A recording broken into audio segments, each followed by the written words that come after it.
হৃদয় মাঝে হঠাৎ তুমি সানা শেখ গল্পের পঞ্চম অংশ। মায়া আলভির মুখের দিকে তাকিয়ে বলে, মিথ্যা কথা বলার জায়গা পান না। মিথ্যা কেন বলবো? আশ্চর্য, সত্যি কথা বলছি। আর তোমাকে নিষেধ করলাম না আপনি ডাকতে? 100 বার ডাকবো আমি। তাহলে আমি কি করব জানো? কি করবেন? তুমি যতবার আপনি বলবে আমিও ততবার চুমু খাবো তোমার ওই নরম দুটি ঠোঁটে। বের হন আমার রুম থেকে, অসভ্য লোক একটা। অসভ্যতামি করেছি আমি? এখনই আপনার এই ব্যাগ প্যাকেট নিয়ে বের হন আমার রুম থেকে। জীবনে আর দ্বিতীয়বার এই রুমে আসবেন না আপনি। আমি এই রুমের বাইরে গেলে না দ্বিতীয়বার আসব। আমি তো এই রুমেই থেকে আর বের হবই না। এখানেই থাকবো, এখানেই খাবো, এখানেই ঘুমাবো, সব কিছু এই রুমেই করব। বলেই দাঁত বের করে হাসে আলভি। আলভির হাসি দেখে রাগে মায়ার গা জ্বলে ওঠে। লজ্জা করছে না এসব কথা বলতে? লজ্জা করলে সকলের সামনে বড় গলা করে কি বলতে পারতাম কি নাকি আমার বউয়ের সাথে সংসার করব? আব্বু আম্মু শ্বশুর শাশুড়িকে 10-12টা নাতি নাতনি উপহার দেব? মগের মুল্লুক না। দুজনের মধ্যে এখন আধা হাত সমান দূরত্ব রয়েছে। আলভি এগিয়ে এসেছে মায়ার দিকে। আরেকটু আগালেই মায়া চিত হয়ে বেডে পড়ে যাবে। আলভির গরম শ্বাস, মায়ার চোখে মুখে বিরক্ত। আলভির উপর নড়াচড়া যে করবে বা সরে যাবে সেই উপায় নেই। নিজে থেকে সরতে গেলেই আলভি জড়িয়ে ধরতে নেয়। মায়া বুঝতে পারছে ওকে আলভি নামক এই বিপদের মুখে ঠেলে দিয়েছে ওর নিজের আপন ভাই। আগে প্ল্যান করে এসেছে দুইজন কি কি করবে। দেশে আসার সাথে সাথে ও নিজের আপন ভাইটাকেও এই বদলোকটা নিজের দলে টেনে নিয়েছে। খচ্চর একটা। মায়া বিরক্তিমাখা স্বরে বলে, গায়ের উপর উঠে আসবেন নাকি এখন? উঠলে সমস্যা কোথায়? অনেক সমস্যা, সরুন সামনে থেকে। তুমি সরাও। আপনাকে ছোঁয়ার কোনো ইচ্ছে নেই আমার। আমার আছে অনেক। মায়া ঘাড় ঘুরিয়ে অন্যদিকে তাকিয়ে থাকে। এই ব্যাটা কোন মাটি দিয়ে তৈরি? আলভি মায়ার মুখের উপর ফু দেয়। মায়া বলে, আপনার মুখে গন্ধ। সিরিয়াসলি? হ্যাঁ। আলভি আবার ফু দেয়, তারপর বলে, সমস্যা নেই, তোমায় চুমু খেলে গন্ধ দৌড়ে পালাবে। এই গন্ধওয়ালা মুখে জীবনেও চুমু খাবো না আমি। ও, তার মানে গন্ধ না থাকলে চুমু খাবে, তাই তো? ভালো করে শুখে দেখো, একদম গন্ধ নেই। এখন চুমু খেতেই পারো, আমি মাইন্ড করব না একটুও। ভদ্রলোকের মতো যাবেন আপনি এখান থেকে? দুটো চুমু দিয়ে দাও, চলে যাই। দুনিয়া উল্টে গেলেও না। দুনিয়া উল্টে যাওয়ার আগেই বাসর করে বাপ হয়ে নানা দাদা হয়ে যাব। মায়া একটা শপিং ব্যাগ নিয়ে আলভির বুকে ঠেকায়, তারপর জোরে ধাক্কা দিয়ে নিজের কাছ থেকে সরিয়ে দেয়। তাড়াহুড়ো করে বেডে উঠে দূরে সরে যায়। আলভি নিজের বুকের দিকে তাকিয়ে আবার মায়ার দিকে তাকায়। বাবা, এইটুকু শরীরে দেখছি অনেক শক্তি। মায়া বলে না কিছু। আলভি বলে, ব্যাগ থেকে সব কিছু বের করে গুছিয়ে রেখে নিচে আসো খাবার খাওয়ার জন্য। মায়া তবুও কিছু বলে না। আলভি নিজেও আর কিছু না বলে রুম থেকে বেরিয়ে যায়। আলভি চলে যেতেই মায়া ধপ করে বেডে বসে পড়ে। আলভি দিন দিন নিজের খোলস ছেড়ে বেরিয়ে আসছে। কথাবার্তার কি ছিরি, কোনো কন্ট্রোল নেই। বেডের উপর থাকা ব্যাগগুলোর দিকে তাকায়। এতগুলো ব্যাগ কি কি এনেছে এত? ভেবেছিল তো ওর জন্য কিছুই আনেনি। এখন তো দেখছি অর্ধেক ওর জন্যই এনেছে। মাহিদ ফ্রেশ হয়ে ড্রয়িং রুমে এসে দাদির পাশে বসে। নাহার বেগম মাহিদের দিকে তাকিয়ে আস্তে আস্তে বলেন, সকলের জন্য শপিং করে আনলি, মায়ের জন্য কিছু আনলি না? কোথায় শপিং তো আমি করিনি, ভাইয়া করেছে, তাই বলে মায়ের জন্য কিছু আনবি না?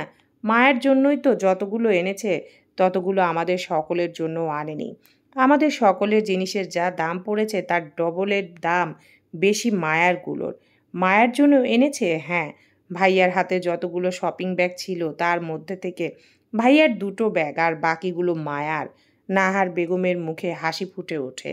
তখন বোধহয় সকলের সামনে বউকে দিতে শরম পাচ্ছিল। আধা ঘন্টার মধ্যে সকলে ডাইনিং টেবিলে উপস্থিত হয়। ঐশী রহমানের মুখ থমথমে হয়ে আছে। মেহবুবা মেহেরের মুখ স্বাভাবিক দেখাচ্ছে। আলতাপ মাহমুদ ঐশী রহমানের দিকে তাকিয়ে বললেন, তোমার মুখ এমন করে রেখেছো কেন? কি হয়েছে? ঐশী রহমান কিছু বলেন না। নাহার বেগম বলেন, ঐশীর মন খারাপ। আলভি সকলের জন্য ড্রেস এনেছে, কিন্তু মায়ের জন্য আনেনি, তাই। মাহিদ বলে, ছোট মা, খুশিতে তো তোমার নাচা উচিত। ভাইয়া শপিং মলে গিয়েই ছিল মাইয়ার জন্য ড্রেস কিনতে, সাথে আমাদের সকলের জন্য এনেছে। ভাইয়া যেই ব্যাগগুলো উপরে নিয়ে গিয়েছিল সেগুলোর মধ্যে দুটো ভাইয়ার আর বাকি সব মায়ার জন্যই ছিল। এখন খুশি হয়ে মন খুলে হাসো। মাহিদের কথা শুনে সবাই মাহিদের দিকে তাকিয়ে থাকে। সত্যি কথা বলছিস? মায়াকে জিজ্ঞেস করো। কী রে মায়া, ব্যাগগুলো তোকে দিয়েছে না? মায়া মাথা নাড়িয়ে আস্তে করে সকলের দিকে তাকায়। চোখে মুখে হাসির ঝিলিক দেখা যায়। খাবার খেতে খেতে আলভি বলে, আমার একটা সিম কার্ড লাগবে, বাংলাদেশি। সবাই আলভির দিকে তাকায়। এভাবে তাকাচ্ছ কেন সবাই? মনে হচ্ছে সিম কার্ড নয়, আমি কারো হৃৎপিণ্ড চেয়েছি। আলভির কথা বলার ধরন দেখে ফিক করে হেসে ওঠে মাহিদ। বাকি সবাইও মুচকি হাসে। মায়া হাসতে না চাইলেও হেসে ওঠে। আলতাফ মাহমুদ বলেন, কোন কোম্পানির সিম কার্ড লাগবে? যেটাতে ভালো নেটওয়ার্ক পাওয়া যায় সেটাই। আচ্ছা, আগামীকাল এনে দেব। খাওয়া শেষে বড়রা নিজেদের রুমে চলে যায়। আলভি নিজেও নিজের রুমে চলে যায়। মাহিদ ও মাহির সোফায় বসে সানজিদা মান্তাসাকে ঘুম পাড়ানোর জন্য চলে গেছে রুমে। আলভি রুমে চলে গেছে বলে মায়া ছোপায় বসেছে দুই ভাইয়ের পাশে। একটু পরেই সিঁড়ি বেয়ে নিচে নেমে আসে আলভি, হাতে খালি পানির বোতল। আলভিকে দেখে বড় ভাইয়ের দিকে তাকায় মায়া। তারপর জোরে জোরে বলে, ভাইয়া তোমরা এমন কেন? তোমাদের মধ্যে লজ্জা শরম বলতে কিছু কি নেই? এত বড় ছেলে হয়েও বাড়ি ভর্তি মানুষের সামনে কেমন করে এভাবে লম্বা ঠ্যাংগুলো বের করে রাখো? লজ্জা করে না? দুই ভাই কিছু বলার আগে আলভি এগিয়ে আসতে আসতে বলে, আমাদের মধ্যে বিন্দুমাত্র লজ্জা শরম নেই। শুধু 3/4 কেন, 2/4 কেন, শর্টস পরেও ঘুরতে পারবো, লজ্জা করবে না। বলতে বলতে কিচেনের দিকে এগিয়ে যায়। হাঁ করে তিন ভাই বোন আলভির যাওয়ার পথে তাকিয়ে রইল। সিরিয়াসলি কোয়ার্টার প্যান্ট পরে থাকে, তাই বলে শর্টস পরে ঘুরবে? এতটাও নির্লজ্জ ওরা না। আলভি আবার তিনজনের দিকে এগিয়ে আসে। সোফায় বসে থাকা মাহিদের দিকে তাকিয়ে বলে, এই শালা আমার রুমে আয়। তিনজনের চোখ বড় বড় হয়ে যায়। মাহিদ অবাক স্বরে বলে, গালি দিচ্ছিস কেন ভাইয়া? আলভি নিজেও অবাক হয়ে বলে, গালি কখন দিলাম আবার আমি? মাত্রই তো শালা বলে গালি দিলে। তুই তো আমার শালাই, তাই তো শালা বলেছি। শালা বললে গালি দেওয়া হয় সুমন্দি? মাহিরের চোখ দুটো যেন এখন কোটর থেকে বেরিয়ে আসবে। এই ছেলে এমন হয়েছে কেন? সবাইকে অবাকের উপর অবাক করাই যেন এর কাজ। এই তুই কিসের শালা সম্বন্ধে ডাকছিস? আশ্চর্য! সম্পর্কে তোমরা আমার যা হও তাই বলছি তো ডাকছি। না, ডাকবি না এমন অদ্ভুত নামে। মনে হচ্ছে কেউ গালি দিচ্ছে। কি আশ্চর্য! শালা সম্বন্ধী কি এখন শালা সম্বন্ধী বলে ডাকা যাবে না? মাহিদ, যা ওর সাথে। মাহির সোফা সেরে উঠে আলভির হাত টেনে ধরে বলে, চলো। আগামীকাল অফিসে যাওয়ার সময় আমাকে সাথে নিয়ে যাবে ভাইয়া। তুই অফিসে গিয়ে কি করবি? এমনিতে ঘুরতে যাব। আচ্ছা, নিয়ে যাব। মাহিদের সাথে নিজের রুমে চলে আসে আলভি। পানির বোতলটা টেবিলের উপর রেখে মাহিদের পাশে বেডে বসে বলে, কি বলবে? তুই আর মায়া একই ভার্সিটিতে পড়িস। হ্যাঁ, দুজন একসাথে যাওয়া আসা করিস মাঝে মধ্যে। মায়া বেশিরভাগ সময় ড্রাইভারের সাথে যাওয়া আসা করে। ভার্সিটিতে মায়ার ছেলে বন্ধু আছে না? মায়া তো ভার্সিটিতে মেয়েদের সাথে মেশে না, ছেলেদের সাথে কথাও বলে না। বয়ফ্রেন্ড আছে? না। শিওর? হ্যাঁ। কিন্তু এসব জিজ্ঞেস করছো কেন? গত পরশু মায়া উল্টাপাল্টা কথা বলেছিল কিছু। কেমন কথা? সেসব তোর জানতে হবে না। একটা সত্য কথা বলবি? বলো। মায়া আমাকে ভালোবাসতো। এখন? তুমি দেশে আসার পর থেকে ওর আচরণ পাল্টে গেছে। এখন বুঝতে পারি না কিছু। সেদিন রাতে ড্রয়িং রুমে দাঁড়িয়ে মায়া যা যা বলল সব মন থেকে বলেছে। তোর কি মনে হয়? কারো মনের কথা তো বোঝার ক্ষমতা আমাদের নেই। তবে আমি যতটুকু বুঝতে পারছি, মায়া এখনও তোমাকে ভালোবাসে। ছোটবেলা থেকে মায়া অনেক কিছু সহ্য করেছে। আত্মীয় স্বজন থেকে শুরু করে পাড়া প্রতিবেশী, মায়ার ক্লাসমেট কটু কথা বলেছে মায়াকে। সে সব কিছু সহ্য করতে করতে এমন হয়ে গেছে। তুমি আসার 2 দিন আগেও রাতের বেলায় এই রুমের সামনে এসে দাঁড়িয়েছিল। প্রায় রাতে এরকম করতো। কিন্তু তুমি আসার পর থেকেই একেবারেই পরিবর্তন হয়ে গেছে। মাহিরের কথাগুলো শুনে চুপ হয়ে যায় আলভি। আচ্ছা, তুই যা, ঘুমিয়ে পড়। আর মায়ার দিকে খেয়াল রাখবি, কোনো ছেলে যেন ওর আশেপাশে না ঘেঁষে। আচ্ছা। আলভি অনুভব করে ওর বুকের ভেতর কাঁপছে। বসা থেকে উঠে আলমারি থেকে সিগারেটের প্যাকেট আর লাইটার নিয়ে রুম থেকে বেরিয়ে যায়। ছাদে এসে দাঁড়ায়। আজকে ছাদে হালকা বাতাস বইছে। পকেট থেকে সিগারেট আর লাইটার বের করে সিগারেট ধরায় দুটো টান দিতেই পেছন থেকে বড় ভাইয়ের গলার স্বর শুনে চমকে ওঠে। দ্রুত সিগারেটটা নিচে ফেলে পা দিয়ে পিষে ফেলে। দুই হাতের সাহায্যে সিগারেটের ধোঁয়া দূরে সরানোর চেষ্টা করে। একা একা ছাদে কি করছিস? আলভি না ঘুরেই বলে, এমনি। সিগারেট খাচ্ছিস? আলভি আমতা আমতা করে বলে, না। মাহির আলভির সামনে এসে দাঁড়ায়। আমি তো সিগারেটের গন্ধ পাচ্ছি। সিগারেট খাওয়া শিখে গেছিস? আলভি বড় ভাইয়ের মুখের দিকে তাকায়, আস্তে আস্তে বলে, কলেজে থাকতে বন্ধুদের পাল্লায় পড়ে শিখে গিয়েছিলাম। ছেড়ে দেওয়ার চেষ্টা করেছি কিন্তু পারিনি। তাহলে সিগারেট ফেলে দিলি কেন? আমি এসেছি বলে? আলভি মাথা নাড়িয়ে হ্যাঁ বলে। পকেটে আরও আছে হুম। বের কর। থাক, খাবো না। তুই না খেলে আমি খাবো। অবাক হয় আলভি। অবাক হয়ে বলে, তুমিও? হ্যাঁ। বের কর এখন। পকেট থেকে সিগারেটের প্যাকেট বের করে একটা ভাইয়ের হাতে দিয়ে নিজেও একটা নেয়। সিগারেট ধরিয়ে দুজন বসে ছাদের সিমেন্ট দিয়ে বানানো ব্রেঞ্চের উপর। সিগারেটের টান দিয়ে আলভি বলে, তুমি আমার মতো বাড়ির সকলের নজর এড়িয়ে খাও নাকি? মাহির হেসে বলে, হুম।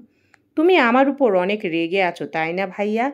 একটু আটটু। ছাদে এসেছো কেন? তোকে আসতে দেখলাম, তাই তোর পেছন পেছন এসেছি। কিছু বলবে? হুঁ।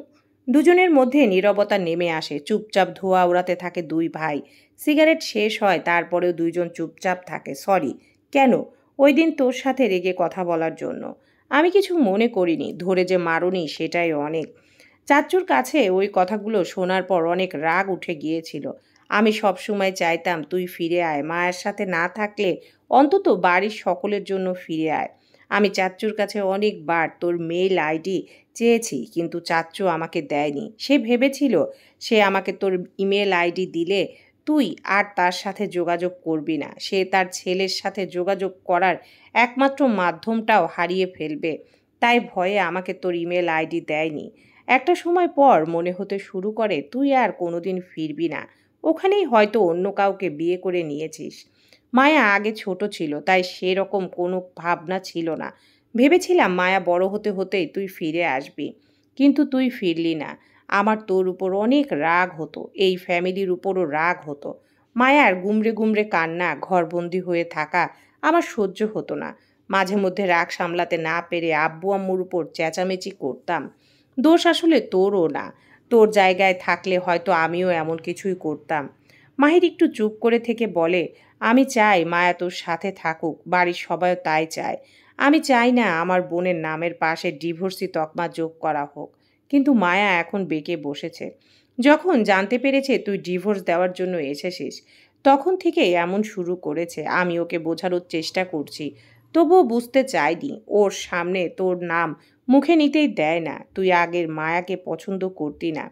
তুই এতগুলো বছর ধরে ভেবেছিস মায়া এখনো আগের মতোই আছে। আলভি মাথা নিচু করে বসে থাকে। বলার মতো কিছুই নেই ওর কাছে। পরিবারের উপর এত বেশি রাগ ছিল যে এতগুলো বছরে একটা বার দেশে আসার জন্য মন টানেনি।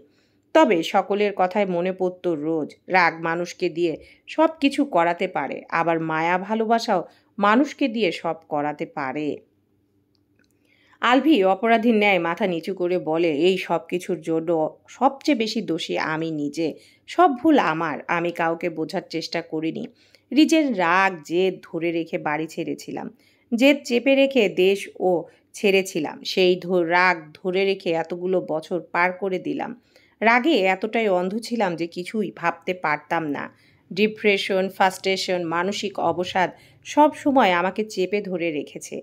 আমি কি চাই আমি নিজেও জানতাম না। ভুল সবারই হয়, দোষ সবাই করে। তোরও হয়েছে, এই বাড়ির সকলেরও হয়েছে। শুধু মাঝখান থেকে আমার বোনকে সাফার করতে হয়েছে এতগুলো বছর। 4টার পর অফিস থেকে ফিরে আসে আলভি। সারাদিন আজ দারুণ কেটেছে ওর। শাওয়ার নিয়ে ফ্রেশ হয়ে বেডে শুয়ে পড়ে বিশ্রাম নেওয়ার জন্য। প্রায় ঘন্টাখানেক পর শোয়া থেকে উঠে রুম থেকে বেরিয়ে আসে। করিডোরে দাঁড়িয়ে মায়ের রুমের দিকে তাকায় একবার, তারপর ছাদের দিকে এগিয়ে যায়। সিঁড়ি দিয়ে উঠতে উঠতে পকেট থেকে সিগারেট বের করে ধরিয়ে নেয়। ধোঁয়া ছাড়তে ছাড়তে ছাদের সিঁড়ি শেষ করে উপরে এসে দাঁড়ায়। কানে ভেসে আসে মায়ার মিষ্টি গানের স্বর। রংচটা জিন্সের প্যান্ট পরা, জ্বলন্ত সিগারেট ঠোঁটে ধরা, লাল শার্ট গায়ে তার বুক খোলা, সানগ্লাস কপালেতে আছে তোলা। রাখো না কেন ঢেকে ওই দুটি চোখ, হেই যুবক। দৃষ্টিতে যেন সে রাজপুতিন। খুন হয়ে যাই আমি প্রতিদিন। নামধাম জানি না তার কিছু, তবে নিলাম আমি তার যে পিছু। মায়ার গান শুনে আলভি নিজের দিকে তাকায়। হাতে জ্বলন্ত সিগারেট আছে, তবে ওর প্যান্ট রংচটা নয়। আর না, গায়ে লাল শার্ট আছে, সানগ্লাসও নেই। সিগারেট হাতে রেখে এগিয়ে যায় মায়ার কাছে। মায়া এক মনে তাকিয়ে থাকার কারণে বুঝতে পারে না আলভি এসেছে। এতই গভীর মনোযোগ দিয়ে তাকিয়ে আছে সামনে যে আশেপাশে কি হচ্ছে বুঝতে পারছে না। মায়ার দৃষ্টি অনুসরণ করে নিচে তাকায় আলভি। রাস্তায় কারেন্টের খাম্বার পাশে দাঁড়িয়ে সিগারেট খাচ্ছে একটি ছেলে। সানগ্লাস মাথায় তোলা রয়েছে, দেখে মনে হচ্ছে বখাটে যুবক। মায়া ওই ছেলেকে দেখে গান গাইছে। আলভি বলে, বিবাহিত হয়ে অন্য ছেলের দিকে নজর দিতে লজ্জা করছে না বউ তোমার? আলভির হঠাৎ গলা শুনে চমকে লাফিয়ে ওঠে মায়া। পাশে আলভিকে দেখে একটু সরে যায়। বখাটে ছেলেকে দেখে গান গাওয়া হচ্ছে? মাথা খারাপ হয়েছে নাকি আপনার? কোন ছেলেকে দেখে গান গাইতে যাব? কেন, তুমি এতক্ষণ ওই ছেলের দিকে তাকিয়ে গান গাইছিলে না? আলভির হাত সোজা করে সামনের দিকে তাকায় মায়া। ছেলেটাকে দেখে নাক মুখ কুঁচকে বলে, ওই ছেলেকে দেখে কেন গান গাইতে যাব আমি? আমি তো ওই কৃষ্ণচূড়া গাছের দিকে তাকিয়েছিলাম। ওই যে কোনো ছেলে দাঁড়িয়ে আছে, সেটাই তো আমি দেখিনি। আলভি গাছটার দিকে তাকায়। এখনও লাল ফুলে সেজে আছে গাছটা। মায়া আগের চেয়েও বেশি নাক মুখ কুঁচকে বলে, আপনি সিগারেট খান? কি বিচ্ছিরি গন্ধ আসছে। বলেই চলে যাওয়ার জন্য পা বাড়ায়। এতগুলো বছর পর দ্বিতীয়বারের মতো মায়াকে ছয় আলভি। হাত বাড়িয়ে মায়ের হাত টেনে ধরে দাঁড় করায় নিজের মুখোমুখি। সবসময় পালাই পালাই কেন করো? হাত ছাড়ুন, সিগারেটের গন্ধ আসছে আপনার মুখ থেকে। হাতের সিগারেট ছুঁড়ে ফেলে দেয় আলভি। তুমি যদি এই ঠোঁটে চুমু খাও, আমি সিগারেট খাওয়া ছেড়ে দেব। মায়া রাগী স্বরে বলে, বেশি বেশি হচ্ছে কিন্তু, হাত ছাড়ুন। আর একবার আপনি বললে কথা শেষ করতে দেয় না মায়া। তেজ দেখিয়ে আঙ্গুল তুলে বলে, কি করবেন আপনি? আমি 100 বার বলবো আপনি আপনি আপনি। কিছু হয়ে গেলে তখন কিন্তু আমার দোষ দিতে পারবে না। কচু করবেন আপনি। আলভি সময় নেয় না। মায়াকে টেনে এনে গোলাপি নরম ওষ্ঠজোড়া দখল করে নেয়। আকস্মিক ঘটনায় হতভম্ব হয়ে গেছে মায়া। আলভি ভাইয়া এমন কিছু করবে কল্পনায় ছিল না। কিছু সময় পর মায়াকে ছেড়ে দেয়। শক্ত করে জড়িয়ে ধরে বলে, আর একবার আপনি বললে আর একটা করে চুমু পাবে। বাড়ির সকলের সামনে যদি আপনি বলো, আমি কিন্তু সকলের সামনে চুমু খাবো। আমার মধ্যে আবার লজ্জা শরম কম। মায়া রেগে আলভির কাছ থেকে নিজেকে সারিয়ে নেয়। আশেপাশে তাকিয়ে কিছু খোঁজে, কিন্তু পায় না। সর্বশক্তি দিয়ে আলভিকে ধাক্কা দিয়ে ফেলে দেয়। রাগে কটমট করে বলে, আপনি আমার ধারের কাছেও আসলে আপনার গলা কেটে দেব। শয়তান লোক। নির্লজ্জের মতো আবার দাঁত বের করে হাসছে। মায়া রাগে গজগজ করতে করতে বকাবকি করে ছাদ থেকে নেমে যায়। আলভি উঠে দাঁড়িয়ে প্যান্টের বালি ঝাড়তে ঝাড়তে বলে, বাবা রে, কি শক্তি! এক ধাক্কায় নিচে ফেলে দিল। ভাগ্য ভালো যে ছাদ থেকে ফেলে দেয়নি, নয়তো আজকে ভবলীলা সাঙ্গ হয়ে যেত। সোজা নিজের রুমে চলে আসে মায়া। রাগে গজগজ করতে করতে ওয়াশরুমে প্রবেশ করে। আয়নার সামনে দাঁড়ায়। ছাদ থেকে নামার সময় ঠোঁট মুছতে মুছতে নামছিল। ঠোঁট জোড়া লাল হয়ে গেছে। এখন আয়নার দিকে তাকিয়ে রাগে ফেটে পড়ে। গালাগালি করে আলভিকে। কত বড় শয়তান হলে জোর করে চুমু খায় অসভ্য লোক একটা। ইচ্ছে তো করছে ওই ঠোঁটটাকে কেটে দিতে। পানি দিয়ে ঘষে ঘষে ঠোঁট মুখ পরিষ্কার করে। মুখ ধুয়ে কুলি করে ফেস ওয়াশ দিয়ে আবারও ঘষে ঘষে মুখ ধুয়ে নেয়। আলভি ছাদ থেকে নেমে নিজের রুমে গিয়ে কুলি করে মুখ ধুয়ে তৈরি হয়ে ড্রয়িং রুমে আসে। সোফায় বসে মায়ার নাম ধরে ডাকে, কিন্তু মায়া কোনো সাড়া শব্দ করে না। আলভি আবার ডাকে, কিন্তু তবুও মায়া কিছু বলে না। আলভি রেগে বলে, ঝাড়ুওয়ালা মায়া, কখন থেকে ডাকছি শুনতে পাও না? কফি নিয়ে আসো আমার জন্য। মায়া ঘাড় ঘুরিয়ে আলভির দিকে তাকায়। মেজো ভাইয়া এতক্ষণ ওকে ডাকছিল। ও ভেবেছিল ওনার বউ মায়াকে ডাকছে, তাই তো কিছু বলছিল না এতক্ষণ। এখন তো দেখছে ওকেই ডাকছে। সকালে আলভি যখন ওর বউ মায়াকে ডাকছিল, তখন মেড মায়া তার কাছে ডাকে কয়েকবার সাড়া দিয়েছিল। শেষমেশ আলভি বিরক্ত হয়ে ধমক দিয়ে বলেছিল, এই মেয়ে, সমস্যা কোথায়? আমি আমার বউকে ডাকছি, তোমাকে না। দেখছো কিছু বলছি না, তারপরও বারবার সাড়া দিচ্ছ কেন? যাও এখান থেকে। এখনও ধমক খেতে হবে বলে চুপ করেছিল, তবুও ধমক খেতেই হলো। সবই কপাল। কফি বানিয়ে নিয়ে আলভির সামনে এসে দাঁড়ায় মায়া। স্যার, আপনার কফি। কফির মগ হাতে তুলে নেয় আলভি। মায়া চলে যেতে নিলে আলভি পিছন থেকে ডেকে ওঠে, আরও কিছু লাগবে স্যার? তোমার পুরো নাম কি? মায়া। আগে পরে কিছু নেই, মায়া আক্তার, আর কোনো নাম নেই। না স্যার, আজ থেকে আমি তোমাকে আক্তার বলে ডাকবো। স্যার, আক্তার তো ছেলেদের নাম। তাহলে তোমার নাম মায়া আক্তার কেন? মেয়েদের নামের শেষে আক্তার থাকে, কিন্তু ছেলেদের শুধু ছেলেদের নাম। কে বলেছে তোমাকে? কেউ বলেনি, কিন্তু ছোট থেকে এমনই দেখে আসছি। আচ্ছা, আমি তাহলে তোমাকে মায়া আক্তার বলে ডাকবো। আচ্ছা, যাও এখন নিজের কাজে। মায়া চলে যায় ঝাড়ু দেওয়ার জন্য। কফি শেষ করে মাহিদের ফোনে কল করে আলভি। মাহিদ রুমেই ছিল। কল আসার সাথে সাথে রিসিভ করে, হ্যাঁ ভাইয়া বলো। বাইকের চাবি নিয়ে আয়। কোথাও যাবে? হ্যাঁ, বাইক চালানো শিখবো। আচ্ছা, আসছি। 5 মিনিট হওয়ার আগেই মাহিদ নিচে নেমে আসে। আলভিকে নিয়ে বেরিয়ে যেতে দেখে ঐশী রহমান বলেন, আলভি, কোথায় যাচ্ছ? বাইরে।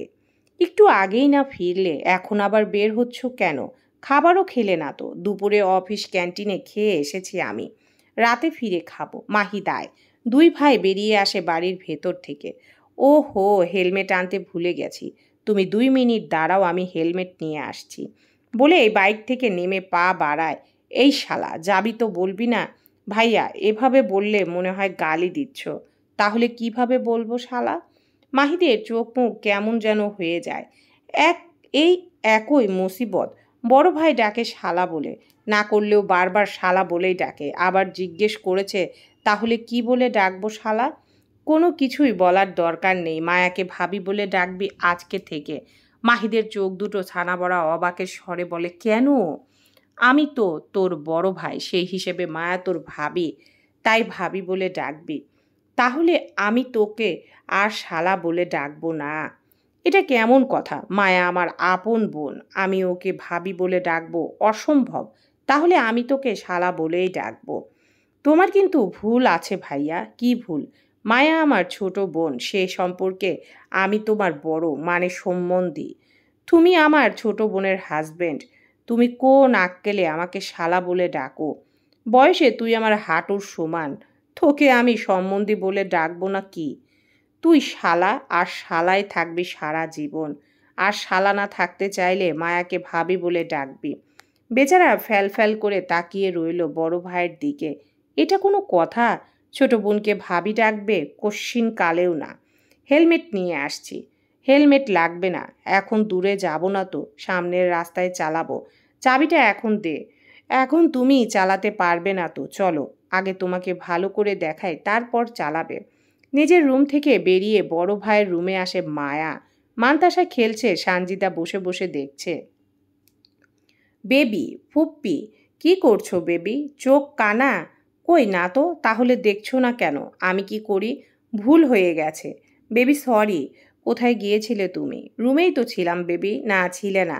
আমি গিয়েছিলাম তোমার রুমে। তাহলে? তখন বোধহয় ছাদে ছিলাম। তোমার তো এখন পলা নেই, তাহলে আমার সাথে কেন খেলো না? শুধু লুকিয়ে লুকিয়ে থাকো, শুধু লুমে থাকো বলে মুখ ঘুরিয়ে নেয় মানতাসা। অভিমান করেছে ফুপির সাথে কয়েকদিন ধরে খেলতে না পেরে। মানতাসার ফোলানো গাল দেখে শব্দ করে হেসে ওঠে সানজিদা। মায়া নিজেও হেসে ওঠে। মানতাসার ফোলা গাল দুটো টেনে বলে, ফুপির উপর খুব অভিমান হয়েছে বেবি। চলো, আজকে তোমার সাথে রাত পর্যন্ত খেলবো। বাগানে হাঁটতে যাব তালে। আচ্ছা বেবি, চলো। মায়া, একটু ঘুরে তো। মায়া সানজিদার দিকে ঘুরে তাকিয়ে বলে, কি হয়েছে ভাবি? তোমার ঠোঁটে কি হয়েছে? মায়া স্মরণ হয় ছাদের ঘটনা। আমতা আমতা করে বলে, কই কিছু হয়নি তো। না, কি যেন হয়েছে ঠোঁটে। এমন লাল হয়ে আছে কেন? আবার ফুলেও গেছে। কিছু কামড় টামড় দিয়েছিল কি? পিঁপড়া কামড় দিয়েছিল ছাদে যাওয়ার পর। বদলোকটা যেভাবে চেপে ধরেছিল ফুলবে না আবার, তখন আয়নায় দেখেছিল। খুব একটা ফোলা ফোলা লাগেনি, এখন কেমন যেন ফোলা ফোলা মনে হচ্ছে। তবুও গুরুত্ব দেয়নি মায়া। ভেবেছে প্রথমবার এমন হওয়াই হচ্ছে। শয়তান অসভ্য লোক সামনে পেলে এখন মাথা ফাটিয়ে দিতাম। আমি ওকে নিয়ে যাচ্ছি ভাবি। মায়া দ্রুত মান্তাসাকে নিয়ে রুম থেকে বেরিয়ে আসে। সানজিদা মায়ার কথায় বিশ্বাস করেছে বলে মনে হয় না। কেমন সন্দেহর নজরে তাকিয়ে আছে মায়ার যাওয়ার পথে। মায়া কেমন যেন পালিয়ে গেল। কুছ গড়বড় হ্যাঁ। মান্তাসাকে কোলে নিয়ে সোজা বাড়ির বাইরে বেরিয়ে আসে। বাড়ির বাইরে এসে হাঁপ ছেড়ে বাঁচে। যাক, কারো সাবড়ে পড়তে হয়নি। আর রাতের খাবার খেয়ে মায়া নিজের রুমে চলে গেছে। আলতাফ মাহমুদ, আহনাব মাহমুদ আর মাহির, বাকি সবাই যে যার রুমে। ঘড়ির কাঁটা 10টা পেরিয়ে গেছে। আহনাব মাহমুদ আলভির দিকে তাকিয়ে বলেন, আর কতদিন আছো বাংলাদেশে? 3 সপ্তাহ। তুমি সত্যি সত্যি মায়ের সাথে সংসার করবে? হ্যাঁ। তাহলে জার্মানি ফিরে যাওয়ার আগেই যেভাবেই হোক মায়াকে মানাও তুমি। ও আমাদের কারো কোনো কথা শুনতেই চায় না। এভাবে আর কতদিন চলবে? তুমি একবার ফিরে গেলে কম করে হলেও 6 মাস বা 1 বছরের আগে আসতে পারবে না। তা তো বটেই। কদিন পর মায়ার রেজাল্ট হবে, ভার্সিটিতে যাওয়া আসা করবে। আর ওর মনের মধ্যে জেদ তৈরি হয়েছে।